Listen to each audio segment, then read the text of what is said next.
베드로전서 3장 8절로부터 22절의 말씀 우리가 함께 합독하도록 하겠습니다. 자, 같이 읽습니다. 마지막으로 말하노니 너희가 다 마음을 같이하여 동정하며 형제를 사랑하여 불쌍히 여기며 겸손하며 악을 악으로 욕을 욕으로 갚지 말고 도리어 복을 빌라. 이를 위하여 너희가 부르심을 받았으니 이는 복을 이어받게 하려 하심이라. 그러므로 생명을 사랑하고 좋은 날 보기를 원하는 자는 혀를 금하여 악한 말을 그치며 그 입술에 거짓을 말하지 말고 악에서 떠나 선을 행하고 화평을 구하며 그것을 따르라. 주의 눈은 의인을 향하시고 그의 귀는 의인의 간구에 기울이시되 주의 얼굴은 악행하는 자들을 대하시느니라 하였느니라. 또 너희가 열심으로 선을 행하면 누가 너희를 해하리요. 그러나 의를 위하여 고난을 받으면 복 있는 자니 그들이 두려워하는 것을 두려워하지 말며 근심하지 말고 너희 마음에 그리스도를 주로 삼아 거룩하게 하고 너희 속에 있는 소망에 관한 이유를 묻는 자에게는 대답할 것을 항상 준비하되 온유와 두려움으로 하고 선한 양심을 가지라. 이는 그리스도 안에 있는 너희의 선행을 욕하는 자들로 그 비방하는 일에 부끄러움을 당하게 하려 함이라. 선을 행함으로 고난받는 것이 하나님의 뜻일진데 악을 행함으로 고난받는 것보다 나으니라. 그리스도께서도 단번에 죄를 위하여 죽으사 의인으로서 비한 자를 대신하셨으니 이는 우리를 하나님 앞으로 인도하려 하심이라. 육체로는 죽임을 당하시고 영으로는 살리심을 받으셨으니 그가 또한 영으로 가서 옥에 있는 영들에게 선포하시니라.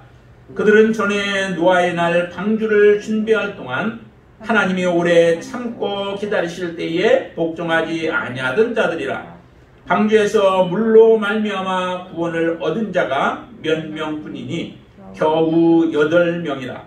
물은 예수 그리스도께서 부활하심으로 말미암아 이제 너희를 구원하는 편이 곧 침례라. 이는 육체의 더러운 것을 제하여 버림이 아니요 하나님을 향한 선한 양심의 간구니라. 그는 하늘에 오르사 하나님 우편에 계시니 천사들과 권세들과 능력들이 그에게 복종하느니라. 아멘. 우리가 그리스도인으로서 이 땅에 살아가는 데 있어서 정말 우리의 정체성을 바르게 우리가 깨닫는 것이 중요하다라고 말씀을 드렸죠. 내가 어떤 정체성을 가지고 있느냐에 따라서 내가 그 정체성을 쫓아 믿음으로 살아가게 되어질 때에 우리는 하나님 앞에 온전한 모습으로 서게 되어집니다. 나의 정체성을 알지 못하고 우리가 온전한 믿음의 삶을 살아갈 수 있을까? 그건 어렵죠. 하나님의 말씀을 보지 아니하고 하나님의 뜻 가운데 우리가 서는 것은 어렵죠. 하나님 뜻대로 우리가 살아가기 위해서는 반드시 필요한 게 하나님의 말씀이에요. 말씀을 통하여 하나님이 우리에게 가르쳐 주신 것들을 또 말씀하시고 명령하신 것들을 우리는 행하게 되어지죠. 하나님의 말씀 없이 하나님을 기쁘게 할 수 없다라고 하는 겁니다. 부모의 마음을 헤아려야 부모를 기쁘시게 해드릴 수 있는 것과 같습니다. 우리가 어떤 존재인지 어떤 정체성을 가지고 있는지를 알게 되어질 때에 우리는 그 정체성에 합당한 모습으로 살아가게 되어지죠.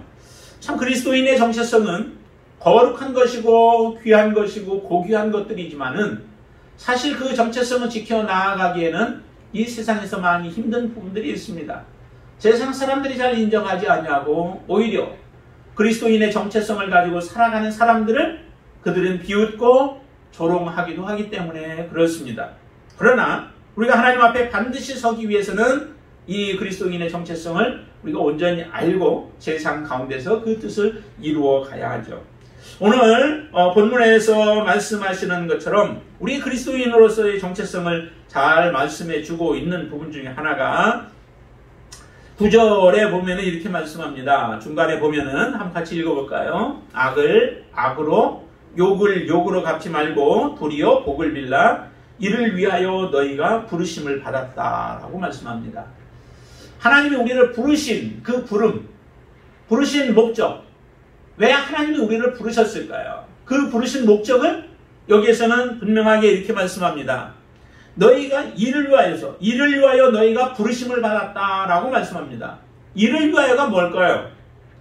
이를 위하여 우리가 부르심을 받았는데 그 일을 위하여서 라고 하는 것은 거기에서 앞에서 이렇게 얘기한 것처럼 악을 악으로 욕을 욕으로 갚지 말라라고 하는 거죠. 세상 사람들이 악으로 우리에게 다가온다 할지라도 우리는 악을 행하지 말라는 거예요. 이렇게 살아가는 것이 정말 어려운 거죠. 선으로 우리에게 다가오면 선을 행하는 것은 좀 쉽죠. 예수님께서도 그렇게 말씀하셨습니다. 세리와 이방인들도 자기를 사랑하는 자들을 사랑하는 것, 그거는 할 수 있다는 거죠. 우리에게 잘 대해줘요. 잘 대해주는 사람에게 내가 선을 베푸는 것은 누구나 할 수 있다는 거예요. 그건 그리스도인 아니어도 하나님의 은혜로 충만하지 않아도 우리는 그 일을 행할 수 있다라고 하는 거죠. 그러니까 일반 사람들도 그것은 동일하게 행할 수 있는 일인데 너희들은 좀 달라야 되지 않느냐. 그리스도인이라면은 다른 삶을 살아야 되지 않느냐. 세상 사람이라고 똑같이 살면서 너희들이 그리스도인이라고? 그거는 인정하지 못하겠다는 거죠. 그렇게 살아서는 안 된다는 거예요. 세상 사람들하고 같은 가치관을 가지고 살아가고 세상 사람들이 생각하는 것처럼 동일하게 살아가는 모습은 그리스도인으로서 정체성을 저버리고 살아가는 삶의 모습입니다. 그래서 주님께서는 그거는 다 누구든지 할 수 있는 것이다. 그러면 너희들이 해야 할 것은 그와 다른 모습이죠. 구약의 경우는 좀 다르죠. 구약에서는 조금 우리에게 말하기를 이는 이로 또 눈은 눈으로 그들이 행한 대로 그대로 갚으라 라고 말씀해요. 그러면은 이웃에게 해를 우리가 입히라고 하는 것이 아니라 사실은 이것도 좀 더 깊은 의미로 들어가면은 다른 이웃을 해하지 말라라고 하는 거죠.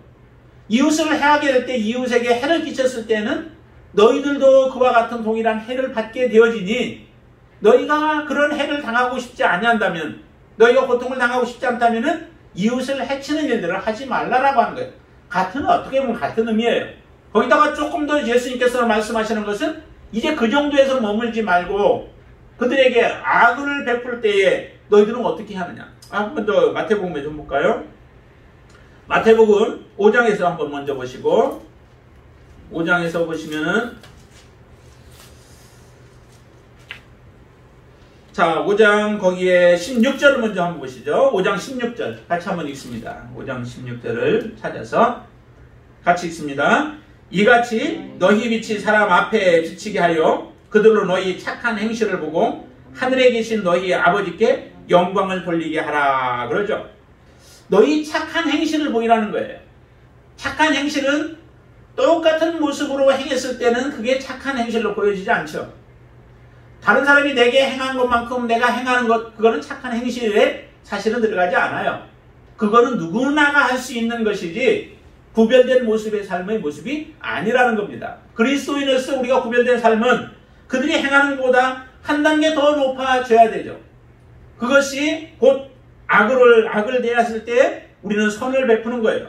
하나님을 향하여서 원망하고 하나님을 대적하고 하나님 앞에 그 악한 말들을 행하는 자들에게도 하나님은 동일한 은혜를 베풀어 주시죠. 이 땅에 햇빛을 주시고 물을 주시고 또 그러면서 공기도 주시면서 그들이 이 땅에 생명을 살아갈 수 있도록 하나님은 허락하세요.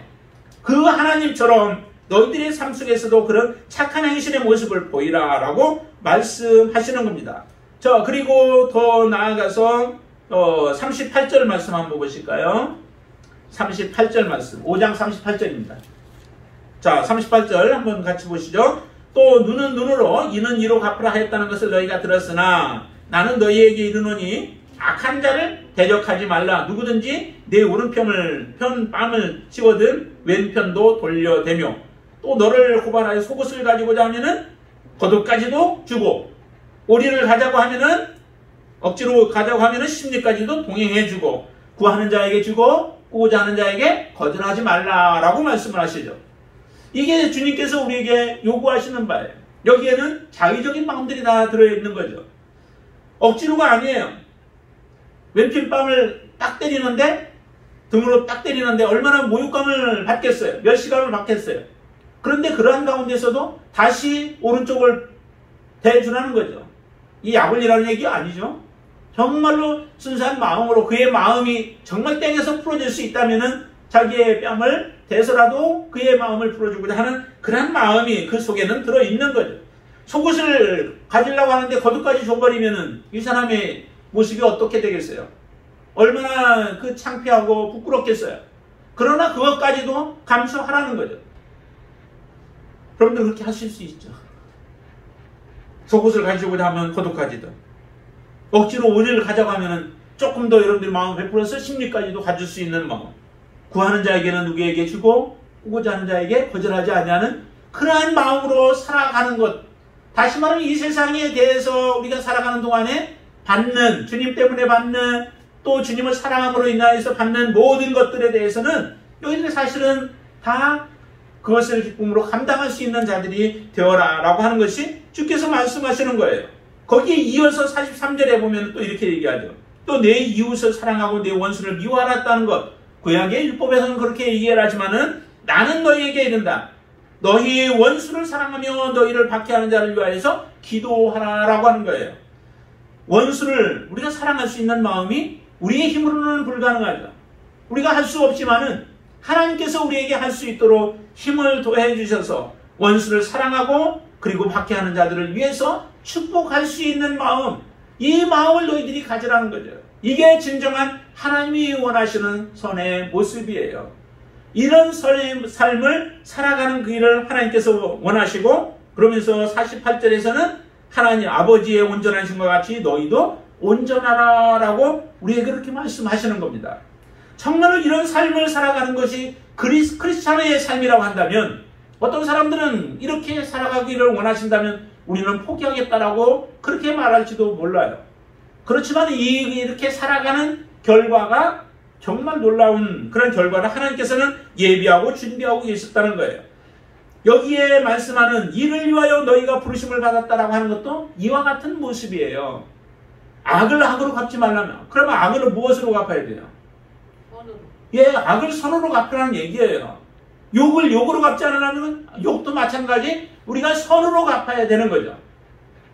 나의 것을 거의 포기를 하는 상태예요. 내가 포기해도 하나님이 내게 다시 공급해 주실 것이라고 하는 확신이 있는 겁니다. 동일한 것이 아닌 더 나은 것으로, 완전한 것으로, 온전한 것으로 하나님이 내게 주실 것에 대한 분명한 확신이 있는 사람이 그리스도인이라는 거죠. 우리 이 일을 위해서 부르심을 받았대요. 그렇기 때문에 우리가 선으로 악을 갚는 거죠. 악을 선으로 우리가 행하면서 갚는 거예요. 악을 행하면서 똑같이 악으로 대항하여 우리가 힘을 기르고 권력을 세우는 게 아니라 우리는 선으로 모든 것들을 갚아 나아가는 거예요.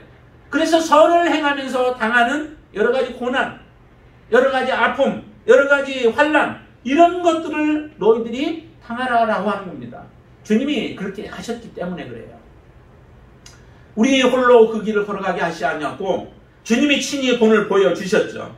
주께서 행하신 일들을 우리가 알기 때문에 우리는 반드시 이처럼 선을 행하면서 고난을 받는 삶을 살아가라. 이 일을 위하여 하나님이 우리를 부르셨기 때문에 그렇다는 겁니다. 이렇게 하나님께서는 우리를 부르신 목적이 선을 행하도록 하기 위하여 우리를 부르셨다는 거예요. 이 땅에서 편안하게 살아가도록 하기 위하여 부르심이 아니라 하나님의 이런 목적과 뜻이 있기 때문에 우리를 부르셨는데, 그래서 계속 말씀합니다. 자, 11절도 한번 보시죠. 11절에 보시면 이렇게 얘기해요. 악에서 떠나 선을 행하고, 악에서 떠나 선을 행하고 화평을 구하며 그것을 따르라. 그리고 13절에도 또 너희가 열심으로 선을 행하면 누가 너희를 해하리요. 그러나 선을 행해도 우리가 악을 행하는 사람들이 있죠. 해하는 사람들이 있죠. 그래서 14절에 이렇게 얘기합니다. 같이 한번 읽시죠. 그러나 의를 위하여 고난을 받으면 복 있는 자니 그들이 두려워하는 것을 두려워하지 말며 근심하지 말라라고 말씀하죠. 선을 행해도 우리를 해하는 자들이 있는데 그런 가운데서도 너희들이 선을 행하며 살아가게 되어진다면 그 고난이 너희들에게는 오히려 복이 되어진다라고 하는 것을 우리에게 말씀합니다. 지금 이 베드로가 쓰고 있는 대상들이 누구라고 되어 있어요? 흩어져 있는 그리스도인들 나그네들이라고 말씀하시죠. 복음 때문에 그들은 자기들의 터전을 잃어버리고 또 나그네로와 같은 모습으로 피하여 다녀야 하고 그 죽음의 위기들을 모면하며 살아가야 하는 이런 상황 가운데 처해져 있는 사람들이에요. 그들이 얼마나 지금 이런 환난과 역금들로 인하여 낙심이 될 위기 가운데 있어요. 자기들의 형제들 가운데서는 이런 고난 때문에 환난 때문에 죽임을 당하는 사람들도 있고 정말 예수 그리스도를 바라보며 주님께서 오실 그 날을 기대하면서 재림을 기대하면서 살아가는 가운데 주님이 곧 오시리라 생각했는데 오시지는 아니하고 형제들 가운데서는 한두 사람씩 계속해서 옆에서 죽어가고 있을 때에 믿음으로 살아가고 있는 사람들의 그 삶이 얼마나 힘들겠어요. 정말로 하나님이 우리를 지켜주시고 그 어려움 가운데서 우리를 건져주시고 우리를 보호해 주신다면 얼마나 당당하게 살아갈 수 있겠습니까? 그런데도 하나님께서는 그들을 못 본 채 하시고 또 하나님께서는 그들의 고난 가운데서도 손을 써서 건져주시지 아니하는 이런 가운데 믿음이 낙심하기 쉬운 이런 상황 가운데 있는 자들을 향하여서 베드로가 지금 이야기를 하는 겁니다. 너희들이 선을 행하다가 고난을 당했느냐? 그 고난 속에서도 너희들이 지금 그 고난 해결되어지지 않냐고 고난으로 인하여서 너희들이 힘든 가운데 있느냐? 그러나 할지라도 그 고난 속에서 너희들이 낙심하지 말고 지속적으로 믿음을 가지고 살라라고 하는 거예요. 그 끝에는 하나님의 축복이 있기 때문에 그렇습니다. 그리고 이렇게 우리가 선을 행하면서 고난을 당하게 되어지면 그 고난의 결과로 하나님의 축복이 있는데 어떤 축복인지 보세요. 자, 그 15절 말씀 한번 보세요. 15절을 같이 한번 읽어보시죠. 너희 마음에 그리스도를 주로 삼아 거룩하게 하고 너희 속에 있는 소망에 관한 이유를 묻는 자에게는 대답할 것을 항상 준비하되 온유와 두려움으로 하고. 선을 행함으로 고난을 받는 결과가 무엇일까요? 우리가 그렇게 살아감으로 인하여서 우리에게 하나님이 주시고 하나님이 이루고자 하는 그 목적이 무엇일까요? 그 목적은 전도의 열매라고 하는 거예요. 아내가 남편에게 복종하고 순종해야 하는 것도 남편을 구원하고자 하는 목적 속에서 그렇게 행하라고 말씀하셨죠. 순종할 이유가 없고 순종할 만한 그 원인들이 없어도 순종하게 되어지면 그 아내의 순종함으로 아내의 선행으로 인하여 선함으로 인하여서 결국 남편이 돌아오게 될 그런 기회가 주어진다는 거죠. 그리스도인들이 불평불만하고 대항하고 대적하고 할 만한 이유들이 분명히 있어요. 내가 선을 행하는데도 내게 다가오는 것들이 이런 아픔들이 없고 계속 환난이 온다면은 그 상황 속에서 대적한다고 해도 세상 사람들은 뭐라고 할 사람들이 없는 거예요. 그런데도 대적이 아니라 그들을 악으로 갚는 것이 아니라 선을 베풀면서 그 모든 고난들을 다 몸으로 감당해내고 있는 그런 그리스도인들의 모습을 보면은 그 모습 속에서 이 세상 사람들이 보지 못하는 또 겪지 못하는 생각지 못하는 것들을 그들은 보게 되어지는 겁니다. 세상 사람이 그래서 이런 그리스도인들을 바라보면서 묻게 되어지죠. 너희 속에 있는 소망이 무엇이냐? 너희를 그렇게 만드는 그 힘이 무엇이냐? 너희들이 이렇게 고난 속에서도 기뻐하며 그 고난들을 이겨내고 있는 그 능력이 어디에서 나오는 것이냐라고 하는 그런 질문을 받게 되어진다는 거죠. 그럴 때에 우리는 준비하고 있던 복음 예수 그리스도를 증거함으로 그 영혼들을 구원하고자 하는 것이 우리를 선을 행함으로 말미암아 고난의 길들을 걸어가게 하시는 하나님의 목적이 그곳에서 있는 거예요. 그러니까 여러 가지 목적들이 있죠. 이렇게 해서 한 영혼들을 건지고자 구원하고자 하는 하나님의 간절한 마음이 그 안에 있기 때문에 너희들의 이런 선한 어려운 일들을 당할 때에도 그 어려움들을 이기고 헤쳐나가며 견뎌내라는 겁니다. 그리고 이렇게 전도뿐만 아니라 우리에게 한 가지 더 허락해 주시는 것이 있죠. 아까 9절 말씀에 후반절에 보시면 이렇게 얘기해요. 부르심을 받았으니 이는 복을 이어받게 하려 함이라 라고 말씀하시죠. 복을 이어받도록 의인들은 하나님의 복을 받게 되어지고 반면에 악을 행했던 자들은 어떻게 되어지는지 보세요. 자, 16절 한번 보실까요? 16절 말씀 보세요. 선한 양심을 가지라. 이는 그리스도 안에 있는 너희의 선행을 욕하는 자들로 그 비방하는 일에 부끄러움을 당하게 하려 함이라 라고 말씀합니다. 자기들이 비방했는데, 그리스도인들을 비방했는데 그 선한 삶을 살아가는 자들이 자기와 똑같지 아니하므로 그들은 거룩함으로 거룩한 자들을 비난했는데 그 비방한 것들이 부끄럽게 되어질 그날이 반드시 오게 되어질 것이라는 거죠. 그들이 수욕을 당하고 모욕을 당하고 그들을 멸시당하고 하나님의 진노 가운데 임할 그날이 반드시 있게 되어진다는 겁니다. 우리는 이 결과를 알기 때문에 우리가 이 세상에 어떻게 살아가야 할지가 분명하게 우리는 서 있는 자들이에요. 그렇기 때문에 환난이 와도 우리는 행함으로, 그들이 악을 행해도 우리는 선함으로 베풀어야 한다는 겁니다.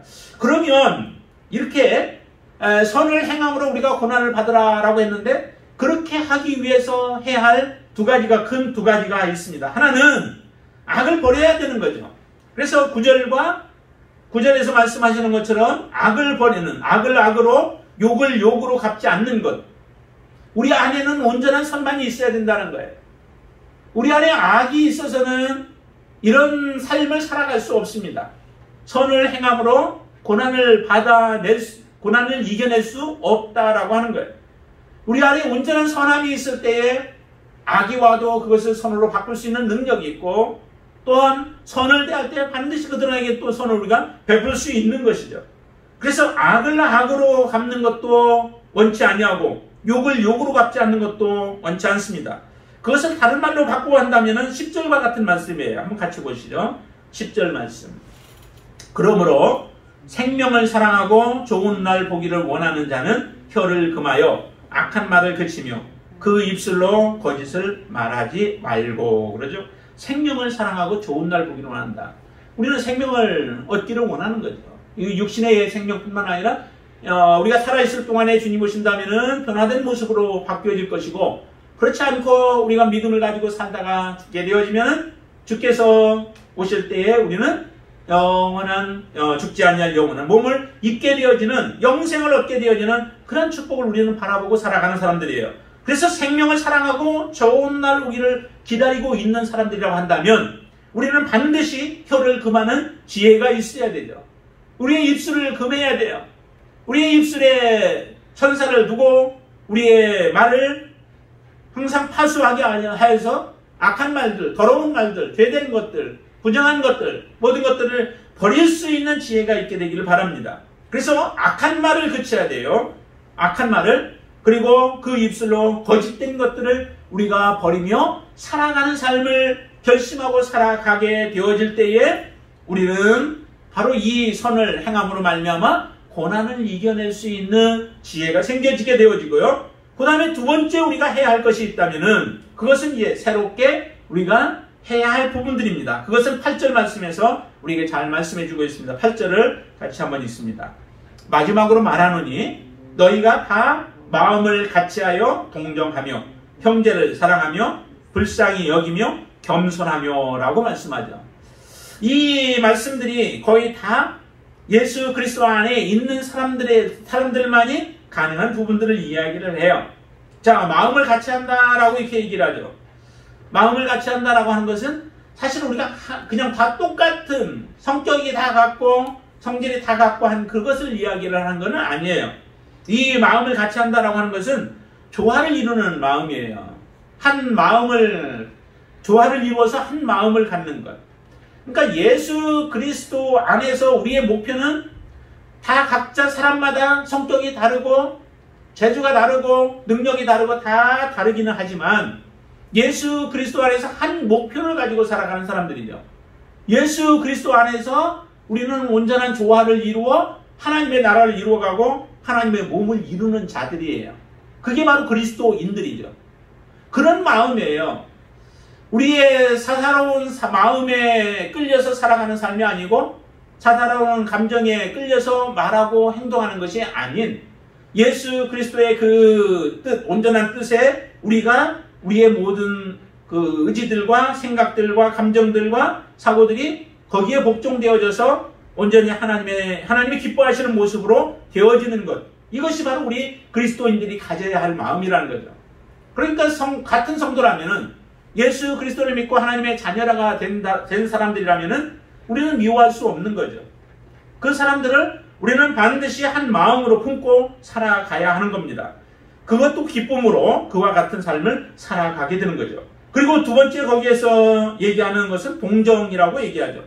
그냥 불쌍히 여기는 거, 뭐 이런 것 정도가 그것이 아니라는 거예요. 이건 함께 고통을 받는 것을 얘기해요. 동정. 그래서 함께 고통하면은 같이 고통하고, 또 함께 죄 때문에 괴로워하면은 우리가 함께 그 문제들을 해결하기 위해서 같이 고통을 느끼면서 그 문제를 우리에게서 떠나버리게 만드는, 죄로부터 온전히 떠나서 함께 주님을 바라보고 살아갈 수 있도록 하는 마음이죠. 형제들인데도 불구하고 그 사람과 이 동정하는 마음이 없다면은 우리는 한 형제로서 살아갈 수 없게 되어집니다. 정말 형제가 죄 때문에 고통스러워 한다면은 우리가 같이 그를 위해서 기도해 줄 수 있어야 돼요. 기도해 주고 또 그의 마음을 우리가 옆에서 위로해 주면서 함께 주님의 나라를 향하여 갈 수 있는 자들이 되어졌을 때에 우리는 정말 선을 위해서 함께 고난을 당할 수 있는 그러한 지체들이 되어질 수 있습니다. 지금 여기서는 이게 다 한 형제들, 그리스도 안에서의 형제들 가운데의 그 문제들이에요. 그리고 세 번째는 거기에 사랑하라라고 얘기를 하죠. 사랑도 일반적인 세상적인 사랑이 아닌 하나님의 사랑이 우리 안에서 풍성히 거함으로 인하여 정말 형제들이 그 어려움들을 당할 때에 그들을 사랑하면서 하나님의 사랑으로 품어줄 수 있는 그런 진정한 사랑을 이야기를 하죠. 이 사랑은 변함이 없는 겁니다. 하나님의 사랑이 우리 안에서 변함이 없듯이 우리의 사랑도 하나님의 사랑으로 우리가 충만케 되어진다면 그 사랑으로 인하여 형제에 대해서 우리가 온전한 사랑으로 섬길 수 있는 겁니다. 예수님을 따라다녔던 12명의 제자들을 보면은 제자들 가운데 한 사람은 나중에 예수님을 떠나게 되어지죠. 예수님을 팔아버립니다. 그는 진정한 제자가 아니죠. 제자가 아니기 때문에 끝까지 함께 할 수 없는 거예요. 정말 그가 제자였다면 다시 돌아와야 되죠. 근데 그러지 못했습니다. 그러기 하나는 떠나고 예수님의 제자를 포기하는 삶을 살죠. 주께서 무슨 말씀을 하셔도, 주께서 어떤 행동을 하셔도 정말 주님의 온전한 제자라면 그 가르침과 인도함과 말씀하심에 순종해야 되죠. 일반적인 세상에 수련을 받는 제자들도 그 자기의 뭐라고 하나? 자기의 수제자가 되어지는데 그 선생의 가르침에 따라서 그들은 온전히 순종하죠. 거드렛 일을 시켜도 그 일을 불평하지 않아요. 처음에 불평을 하지만은 그러면서도 끝끝내 그 일을 이루어내는 자를 보고 마지막에는 그를 수제자로 삼게 되어지는 것과 같이 정말 우리가 예수 그리스도의 진정한 제자라면은 그 예수님에게서 떠나지 아니하는 거예요. 어떤 것을 우리의 방해물로 갖다 놓고 우리를 힘들게 하고 우리를 미혹하고 유혹한다 할지라도 주님에게서 떠나지 않냐는 것처럼 우리가 예수 그리스도의 진정한 하나님의 자녀라고 한다면 하나님의 자녀 안에서 서로 간의 관계 속에서도 마찬가지 우리가 어려움을 당하고 관계가 조금 삐뚤어지고 힘들 때도 있어요. 그러나 그런 가운데서도 하나님을 사랑하는 그 사랑으로 우리가 다시 온전케 되어지는 그런 역사가 일어나는 것이 그게 진정한 사랑의 형제들의 관계의 모습입니다. 그리고 또 하나 보시면 거기에 불쌍히 여기라라고 말씀하시죠. 불쌍히 여기는 것도 하나님께서 우리를 불쌍히 여겨주신 그것이 전제가 되어지는 겁니다. 우리가 원수 되어졌을 때 우리가 하나님과 대적하고 또 하나님 앞에 정말 순종하지 못하는 그런 모습으로 있을 때에도 우리가 얼마나 하나님 앞에 불쌍한 존재들이었어요. 하나님의 심판만 기다리고 있고 이 땅에서 몇십 년 살아간다 할지라도 그 마지막의 결과는 심판만이 주어져 있는 상태라고 한다면 우리의 삶은 얼마나 불쌍한 존재, 그런 우리들을 하나님께서 사랑하시는 겁니다. 긍휼히 여기시는 겁니다.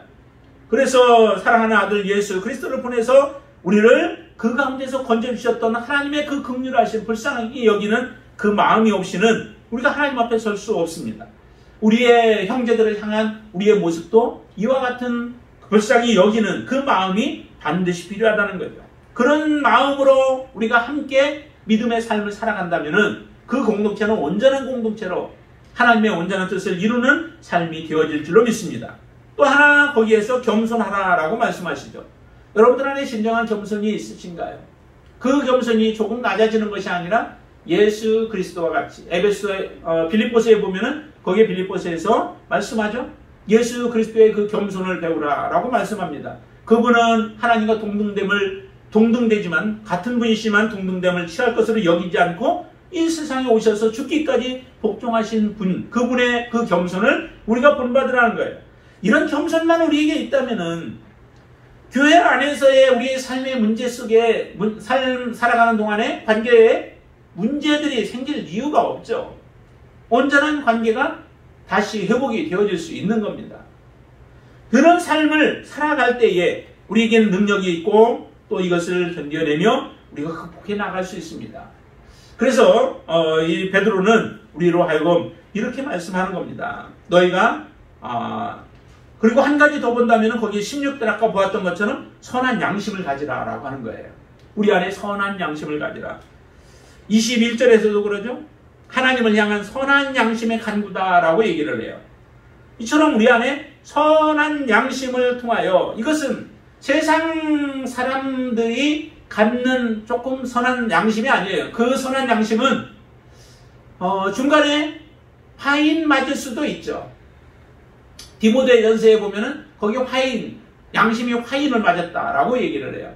그럼 화인 맞은 양심은 결국 자기가 잘못을 했어도, 불의한 일들을 했어도, 거짓을 했어도 그 거짓된 것들이 죄라라고 하는 것이 없습니다. 특별히 신천지 사람들과 같은 사람들이 많이 그렇죠. 거짓말을 정당화시키면서 말을 해요. 그리고 나서 그것에 대한 죄책감도 갖지 않습니다. 오히려 하나님 앞에 더 떳떳한 마음을 갖게 만들어버리는 이런 일들을 행하고 있죠. 뿐만인가요? 세상 사람들이 거짓말들이 얼마나 많아요. 거짓을 밥 먹듯이 해놓고도 그것에 대한 죄책감도 갖지 아니하고 잘못된 것을 느끼지도 못하고 거짓말 해놓고 용서를 구하지도 아니하는 이런 삶들을 살아가고 있는 것이 세상 사람들의 모습이에요. 그들의 양심의 수준이 거기까지라는 거죠. 그러나 그리스도인들의 양심의 선한 양심은 그것이 아니죠. 하나님 앞에서 우리의 자신을 비추어 보는 거예요. 말씀 앞에서 우리 자신을 비추어 보아서 하나님의 말씀에 어긋나고 하나님의 뜻에 어긋나는 모든 것들이 죄임을 고백하면서 하나님 앞에 우리가 통회하는 거죠. 그렇게 해서 깨끗게 되어진 그 양심을 지켜나가며 선한 양심을 지켜나가며 살아가는 삶, 그 삶이 하나님 앞에서 바로 이 선한 행위를 통하여 선한 행동을 통하여서 우리가 고난도 이겨낼 수 있는 힘과 능력이 생겨지는 겁니다. 하나님은 그런 삶을 우리로 하여금 살아가라는 거예요. 그리스도인인 하나님의 자녀들은 반드시 이와 같은 삶을 살아내라라고 하는 것이 지금 사도 베드로가 흩어져 있는 나그네들을 향하여서 주시는 말씀들입니다. 우리 안에 주시는 말씀과 동일하죠. 여러분들은 어떤 모습으로 지금 살아가고 계신가요? 어떤 모습으로 여러분들이 행하고 계신가요? 주님이 행하셨기 때문에 우리도 당연히 그와 같은 삶을 살아가라라고 우리에게 말씀하는 겁니다. 오늘 본문에 보면은 이런 말씀도 있습니다. 거기에 19절에 보시면은 그가 또한 영으로 가서 옥에 있는 영들에게 선포하시니라 라고 하는 말씀이 나와요. 근데 이 말씀에 대해서 조금 이 내용이 번역한 부분들이 조금 잘못된 것인데요. 잘못하면 이 내용을 천주교에서처럼 그렇게 생각하는 경우들이 생겨요. 옥에 있는 그 연옥이라고 하는 곳이 있어서 그곳에 있는 사람들에게 복음이 증거될 기회가 있고 예수님께서 영으로 가서 그들에게 복음을 전하지 않았느냐라고 그렇게 말하지만은 그렇지 않습니다. 여기 주님께서 그 18절에 보시면은 주님께서도 한 번 죽으셨죠. 그리고 나서 육체로는 죽임을 당하시고 영으로는 살리심을 받으셨다라고 이렇게 표현되어지는데요. 육체가 죽임을 당하셨지만은 영적으로 영원한 영적 존재로 살리심을 받았다라고 하는 것이 본래의 의미예요.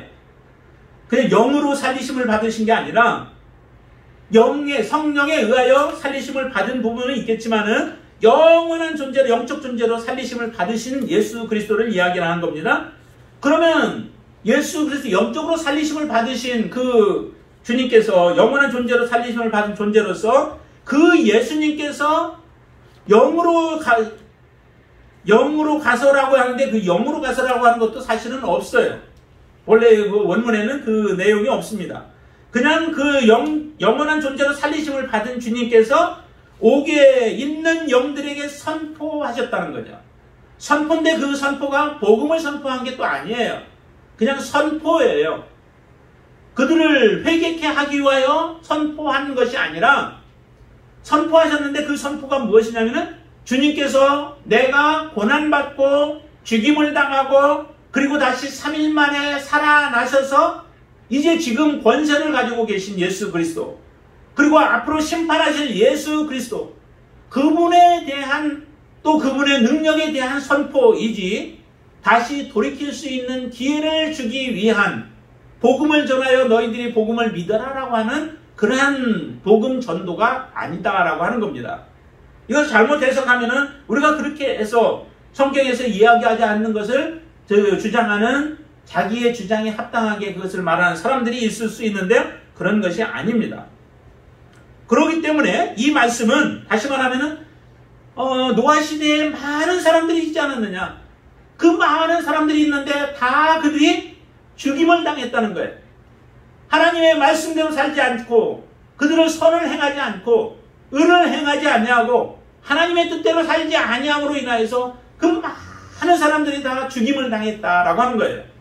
단지 살림을 받은 사람, 구원을 받은 사람들은 배 안에 있었던 8명밖에 없지 않느냐라고 말씀하시며 우리 그리스도인들이 어떻게 살아가야 하는가? 우리 그리스도인들이 이 땅에서 정말 힘든 삶이지만 반드시 우리가 살아가야 할 것은 선한 양심을 가지고 아까 말씀한 것처럼 형제들을 사랑하며 살아가야 하는 삶을 살아가고 너희들이 악으로 우리를 행한다 할지라도 그 악에게 지지 말고 너희들은 온전한 선을 행함으로 말미암아 8명의 구원을 받은 사람들처럼 너희들이 그러한 삶을 살라라고 하는 겁니다. 그렇게 살아갈 때 우리에게 소망이 있는 거죠. 22절에서도 이렇게 한 번 더 말씀하시죠. 22절 한 번 더 같이 보실까요? 그는 누구죠? 예수님이시죠? 하늘에 오르사 하나님 우편에 계시니 천사들과 권세들과 능력들이 그에게 복종하느니라 라고 말씀합니다. 이 세상에서 온전한 선을 사신 분이 예수 그리스도이시죠. 예수 그리스도는 이 땅에서 온전한 삶을 사신 분이에요. 선으로 악을 이기신 분이에요. 악으로 대해도 예수님께서는 선을 행하신 분이시래요. 그럼 그 예수님이 어떤 결과를 가져왔느냐? 예수님은 지금 이제 다시 부활하셔서 영원한 존재로 다시 계시면서 세상의 모든 권세를 뿐만 아니라 영적인 권세들까지도 다 그분 앞에 복종하는 자들로 만들었다는 거예요. 그렇기 때문에 예수님이 이와 같은 지금 영광의 자리에 앉아 계신 것처럼 너희들이 그 자리에 앉기를 원한다면은 이 땅에서 지금 고난이 여러분들 앞에 있고 환난이 있고 고통이 끊이지 아니하는 삶을 살고 혹시 그렇게 소망하며 살다가도 죽어간 자들이 있어서 세상적으로 바라볼 때는 그들이 실패한 것 같고 그들이 하나님의 저주를 받은 것 같지만은 그렇지 않다. 그들은 반드시 하나님의 복을 받을 자들로 하나님을 세워주실 것이요. 그렇기 때문에 너희들도 지금 환난 속에서 낙심하거나 좌절하거나 그들이 너희들을 위협한다고 해서 그것 때문에 두려워하며 살아가지 말고 오직 하나님 바라보며 하나님 의지하며 살아가라라고 말씀하시는 겁니다. 우리는 어떤 삶을 살아가야 할까요? 이 땅에서 우리의 삶 속에서도 지금 많은 어려움들이 있죠. 코로나로 인해서 물질적으로 어려움을 당하는 사람들도 있고 코로나 때문에 두려움 때문에 우리가 하나님 앞에 서지 못하는 사람들도 있고 세상의 여러 가지 제재들로 인하여서 우리가 어려움 속에 있는 사람들도 있지만은 그러나 그런 것을 두려워하지 말라는 겁니다. 우리가 살아가는 동안에 어떤 여러 가지 모양의 어려움들이 우리 앞에 닥칠지 몰라요. 그러나 그런 것을 두려워하면은 결국 우리는 하나님의 심판 가운데 놓여질 것이요. 그것을 두려워하지 않고 세상 사람들이 어떤 두려움으로 우리에게 논다 할지라도 그것을 두려워하지 않냐고 믿음으로 여러분들이 살아가게 되어진다면 하나님 의지하며 살아가게 된다면 그리고 악을 우리에게 베푼다 할지라도 그들에게 선을 행하며 살아간다면 너희들은 소망 있는 삶이요 하나님의 영광의 자리에 들어갈 것이요 하나님과 함께 그 영광을 누리게 되어질 것이다 라고 하는 것을 우리에게 지금 말씀하고 있습니다. 우리의 선택만 남았습니다. 우리가 어떻게 살아갈 것인가. 여러분들 다시 한번 이 나그네들과 같은 입장에 우리가 처해 있는 우리들의 삶 속에서 우리가 어떤 것을 선택하고 어떤 길로 가야 할 것인가를 분명하게 여러분들이 정하시고 이 베드로의 권능과 같이 우리가 온전한 믿음의 자리로 나아가는 그런 선택과 결정을 하시며 하나님의 영광 돌리는 귀한 하나님의 자녀가 되어지기를 주님의 이름으로 축원을 드립니다. 기도하겠습니다. 아버지 하나님, 우리가 이 땅에 살아갈 날들이 얼마나 되겠습니까? 아버지 하나님, 살아온 날들보다 앞으로 살아갈 날들이 더 많지 않습니다. 이제 얼마 남지 않았습니다. 그러나 하나님, 우리가 마지막까지 하나님께서 우리에게 베푸신 그 은혜를 따라서 살아가게 하여 주시옵소서. 주님은 친히 우리의 본이 되셨습니다. 주님은 친히 악을 선으로 갚으셨습니다. 또한 선을 행하면서 고난을 당하셨습니다. 그로 인하여 하나님께서 예수 그리스도를 영화롭게 하셨고 모든 영적인 존재들이 다 주님 앞에 무릎을 꿇게 만드셨고 하나님은 이제 예수 그리스도를 통하여 심판주로 이 땅에 보내실 날들이 점점 가까워오고 있는데 이러한 때에 하나님 우리가 어떻게 살아가야 할지를 다시 한번 이 말씀을 통하여서 저희들에게 깨닫게 하여 주시옵소서. 하나님 우리의 마음 가운데 확고한 그런 믿음을 갖게 하여 주시옵소서. 세상의 어떤 환경도 우리가 흔들리지 않게 하여 주시고 오직 말씀 안에서도 더욱더 견고해지게 하여 주시고 전으로 이 세상을 섬기며 살아가겠다고 결심할 수 있는 귀한 믿음의 자녀들로 세워 주시옵소서.